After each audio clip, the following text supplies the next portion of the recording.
Hello दोस्तों, आपका फिर से स्वागत है आज की और एक रोमांटिक कहानी में।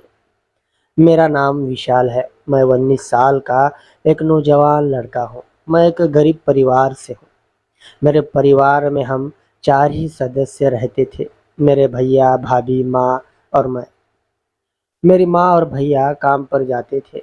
मेरी भाभी और मैं घर पर ही रहते थे। मैं दिन भर भाभी के साथ घर के काम में उनकी मदद करता था और फिर काम ख़त्म होने के बाद पढ़ाई करने बैठ जाता था, क्योंकि भैया मुझसे हमेशा कहते रहते थे, विशाल, मैं गरीबी के कारण पढ़ लिख नहीं पाया, मगर मैं चाहता हूँ कि तुम पढ़ लिख कर काबिल इंसान बनो ताकि मुझे तुम पर गर्व हो। भैया और माँ बहुत ही मेहनत से घर की जिम्मेदारी को निभा रहे थे, पर मेरी भाभी इन सब चीज़ों से खुश नहीं थी। उन्हें लगता था कि उन्होंने मेरे भैया से शादी करके बहुत बड़ी गलती कर दी है। मगर मेरे भाभी को समझाने की कोशिश करता था और भाभी को कहता था कि भाभी, आप क्यों परेशान होती हैं? माँ और भैया सब ठीक कर देंगे। वो तो मेहनत कर रहे हैं ना। तभी भाभी कहने लगी, मेहनत कर रहे हैं तो मुझे उसमें क्या फ़ायदा है?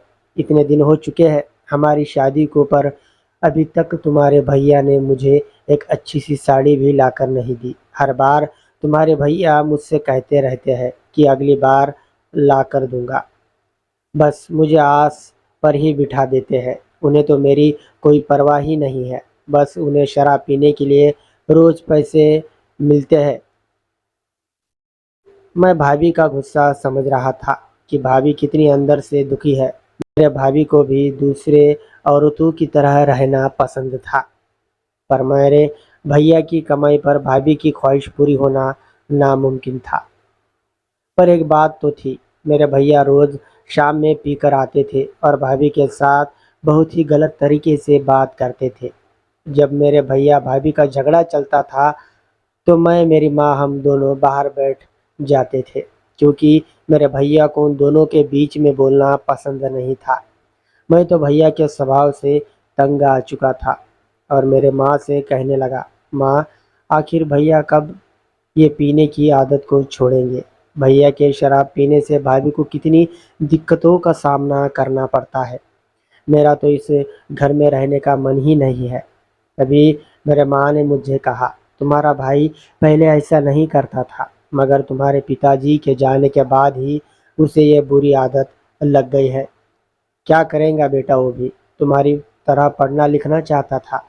तेरे भैया को पढ़ने लिखने की बहुत ही इच्छा, मगर कम उम्र में ही उस बेचारे के कंधे पर घर का बोझ आ गया, तो उसे अपनी पढ़ाई बीच में ही छोड़ देनी पड़ी। इसलिए शराब पीकर उसके अंदर के ज़ख्मों को वो शांत करता है। माँ की ये बातें मेरे मन को बहुत ही इमोशनल कर रही थी। पर तभी मैंने माँ से कहा, माँ, अब मुझे भी कॉलेज की छुट्टियाँ लग चुकी है, तो क्या मैं भी आप दोनों के साथ काम पर आ जाऊँ? तभी माँ ने कहा, बेटा ऐसा मत बोलना, नहीं तो तेरे भैया को बहुत ही गुस्सा आ जाएगा। तेरे भैया ने तुझे सिर्फ पढ़ाई पे ध्यान देने को कहा है। माँ ने कहा तो मेरे पास कुछ था ही नहीं आगे बोलने को। तभी भाभी ने हम दोनों माँ बेटों को खाना खाने के लिए आवाज़ दी। हम अंदर आकर खाना खाने लगे और मेरी भाभी भैया के कमरे में सोने के लिए चली गई। माँ और मैंने खाना खाया और हम भी दोनों सो गए। रात के 12:15 बज रहे थे। मेरा गला पानी पीने के लिए सूख गया था। तभी मैं आके मलते हुए बिस्तर से उठा और पानी पीने के लिए रसोई घर की तरफ जाने लगा। तभी मुझे भाभी की वो करने की आवाज़ें आ रही थी। मुझे ऐसा लगा कि भाभी ऐसा क्यों कर रही है। तब मैं अंदर झाँकने की कोशिश करने लगा। मैंने देखा कि भाभी उनकी गुफ़ा के अंदर मूली डालकर वो वाले क्रिकेट खेल के मज़े ले रही थी। पर मेरे भैया तो गहरी नींद में सो रहे थे और भाभी का वो खेल चालू था। भाभी की गुफ़ा देखकर तो मैं बहुत दंग रह गया। भाभी ने लगातार 20 मिनट तक मूली को गुफ़ा के अंदर बाहर किया और फिर सुकून की नींद सो गई। पर मेरा तो मन भाभी के साथ क्रिकेट खेलने का हो रहा था। मेरे अंदर भी क्रिकेट खेलने की ख्वाहिश जाग रही थी। तभी मैंने सोच लिया कि कल इस बारे में मैं भाभी के साथ ज़रा प्यार से बात करूँगा। और फिर मैं भी जाकर सो गया। रोज़ की तरह भैया और माँ काम पर चले गए और मैं भाभी के साथ घर के काम करने लगा। तभी मैं भाभी से मूली को हाथ में लेकर कहने लगा, भाभी ये मूली कितनी काम की चीज़ है, खाने में इसका इस्तेमाल होता है और वो काम में भी होता है। तभी भाभी मुझसे कहने लगी, तुम कहना क्या चाहते हो विशाल, मेरे तो कुछ समझ में नहीं आ रहा है। तब मैंने कहा, भाभी आप समझ रही है कि मैं मूली के बारे में बात क्यों कर रहा हूँ। तब भाभी ने कहा, देखो विशाल साफ साफ बताओ तुम क्या बोलना चाहते हो। तब मैंने कहा, भाभी आप मूली को गुफा के अंदर क्यों डाल रहे थे, क्या मेरे भैया आपकी गुफा को शांत नहीं करते। मेरा ऐसा कहते ही भाभी के आंखों में आंसू आ गए और फिर भाभी उदास सीन होकर कहने लगी, हाँ मैं मूली डालती हूँ मेरे गुफा में, मगर मैं क्या गलत करती हूँ। तुम्हारे भैया तो अच्छे से क्रिकेट खेलते ही नहीं है मेरे साथ और जल्दी ही थक जाते हैं और सो जाते हैं। तब मुझे मूली का सहारा लेकर मेरी गुफा की ख्वाहिश पूरी करनी पड़ती है।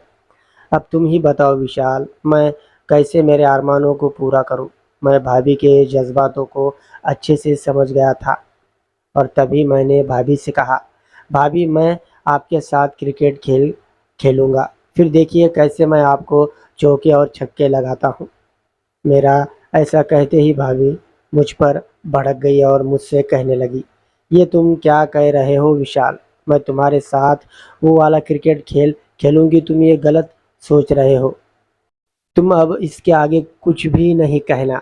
तभी मैं भाभी को समझाते हुए कहने लगा, भाभी मैं बस आपकी इच्छा को पूरा करना चाह रहा था, पर मुझे क्या पता था कि आप मेरी बातों का बुरा मानोगी। बस मेरी आपसे हाथ जोड़कर विनती करता हूँ कि इस बारे में माँ और भाई को कुछ मत बताना, नहीं तो भैया की नज़रों में मैं बहुत ही गिर जाऊँगा।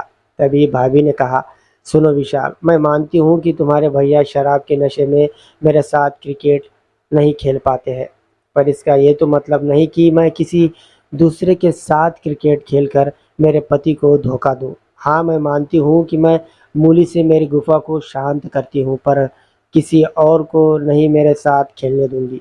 सुनो विशाल, तुम इन बातों पर ध्यान देने से ज़्यादा अपने पढ़ाई पर ध्यान देना चाहिए।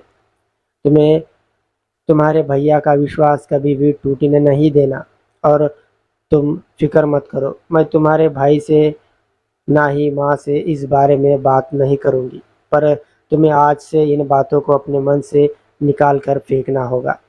तभी मैंने भाभी से कहा, भाभी मुझसे अनजाने में बहुत बुरी बात मेरे मुंह से निकल गई, इसके लिए मैं बहुत शर्मिंदा हूँ, मुझे माफ़ कर देना। ऐसा कहकर मैं मेरे कमरे में जाकर सोचने लगा कि मैं भाभी को क्या समझ रहा था और भाभी कितनी अच्छी संस्कारों वाली निकली। बस इसके बाद मैंने अपने मन में ऐसे ख्याल भी आने नहीं दिए और अपनी पढ़ाई पर ध्यान देने लगा। दोस्तों आशा करता हूँ ये कहानी आपको अच्छी लगी होगी, तो प्लीज़ मेरे चैनल को लाइक कमेंट शेयर करना ना भूलें और ऐसी ही रोमांटिक कहानियाँ सुनने के लिए मेरे चैनल को सब्सक्राइब ज़रूर करें। तब तक के लिए टेक केयर।